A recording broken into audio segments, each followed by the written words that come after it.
സ്ഥാനാർത്ഥി പ്രഖ്യാപനവുമായി ബന്ധപ്പെട്ട് ഗോവിന്ദൻ മാഷോട് മാധ്യമപ്രവർത്തകരോട് ചോദിച്ചപ്പോൾ എന്താണ് ഈ സ്ഥാനാർത്ഥികളെക്കുറിച്ച് മുന്നോട്ട് വെച്ചുകൊണ്ട് പറയാനുള്ളത്. അപ്പോൾ ഗോവിന്ദൻ മാസ്റ്റർ പറഞ്ഞത് ഒട്ടും കുറയാത്ത മതനിരപേക്ഷതയാണ് ഇടതുപക്ഷത്തിൻ്റെ ഗ്യാരണ്ടി എന്ന് പറഞ്ഞ് എനിക്ക് തോന്നുന്നു ഇന്നത്തെ ഏറ്റവും പ്രസക്തമായ വാചകങ്ങളിലൊന്നാണ്. കാരണം ഇന്നും മോഡി വന്ന് മോഡിയുടെ ഗ്യാരണ്ടിയെക്കുറിച്ച് വല്ലാതെ പറഞ്ഞു പോയൊരു സാഹചര്യത്തിൽ കൂടിയാണ്. ഇപ്പോൾ NBC പറഞ്ഞ പോലെ തന്നെ സമൂഹത്തിൻ്റെ എല്ലാ തുറകളിലും ഈ ടീമെന്ന് പറഞ്ഞാൽ ശരിക്കും പറഞ്ഞാൽ ഒരു മാധ്യമപ്രവർത്തകനെന്ന് ഉപരിയായിട്ട് ഈ രാജ്യത്ത് ജനാധിപത്യം പുലരണമെന്ന് ആഗ്രഹിക്കുന്ന ഒരു സാധാരണ പൗരന്നുള്ള അർത്ഥത്തിൽ തന്നെ ഈ ഒരു ടീമിൽ വല്ലാത്തൊരു വിശ്വാസവും ഒരു പ്രതീക്ഷയും നമുക്കുണ്ട്. കാരണം NBC പറഞ്ഞ പോലെ തന്നെ കർഷക തൊഴിലാളി നേതാവ് തൊട്ട് വിദ്യാർത്ഥി നേതാവ് വരെയുള്ള ഒരു ശ്രേണി എല്ലാവരും അവരുടേതായ മേഖലയിൽ മന്ത്രിയായി പ്രവർത്തിച്ചവർ, പാർട്ടിയുടെ ഉന്നത സമിതികളിൽ പ്രവർത്തിച്ചവർ, അങ്ങനെ വളരെ പ്രസക്തമായൊരു നിര ഇവരെല്ലാം ഒരുമിച്ച് പോകുന്നത് പാർലമെൻറ്റിലേക്കാണ്. പാർലമെൻറ്റിൽ എന്തുകൊണ്ട് ഇത്തവണ ഇവരെല്ലാം ജയിച്ചു വരണമെന്നുള്ള വലിയൊരു ചോദ്യമുണ്ട്.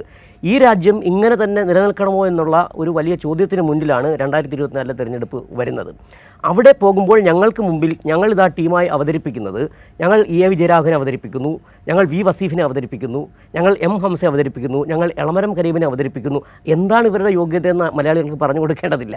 ഇവരെല്ലാവരും പോകുന്നത് ഈ രാജ്യത്തെ ഇങ്ങനെ നിലനിർത്താൻ വേണ്ടുന്ന ഒരു സ്വരം പാർലമെൻറ്റിൽ ഉണ്ടാകേണ്ടതുണ്ട്.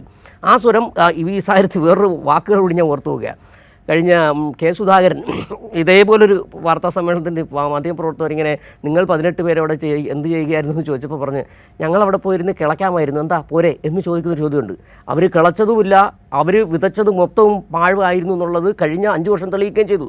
അതുകൊണ്ട് വരുന്ന ഈ 2024 തെരഞ്ഞെടുപ്പിൽ ഈ രാജ്യം നിലനിൽക്കണമെങ്കിൽ അവിടെ ഇടതുപക്ഷത്തിൻ്റെ ശക്തമായൊരു നിര ഉണ്ടാകണം. അതിന് കേരളത്തിന് വലിയ രീതിയിൽ കേരളത്തിലെ ഇടതുപക്ഷത്തിന് വലിയ സംഭാവന നൽകാനുണ്ട്. സ്വാഭാവികമായും CPMൻ്റെ 15 സ്ഥാനാർത്ഥികൾ ഉറപ്പായും ജയിച്ചു വരേണ്ടവരാണ്. ആ തരത്തിൽ അവരുടെ പ്രവർത്തന മികവ് വിലയിരുത്തപ്പെട്ടതാണ്. അവർ ഈ പറഞ്ഞ പോലെ പാർലമെൻ്ററി രംഗത്തായാലും ഭരണരംഗത്തായാലും തന്നെയും അത്തരത്തിൽ കഴിവ് തെളിയിച്ചവരാണ്. അവർ ഉറപ്പായും ടീം LDF എന്ന് പറയുന്നത് കൃത്യമായൊരു തിരഞ്ഞെടുപ്പ് തന്നെയായിരുന്നു എന്നാണ് എൻ്റെ ഒരു വിലയിരുത്തൽ.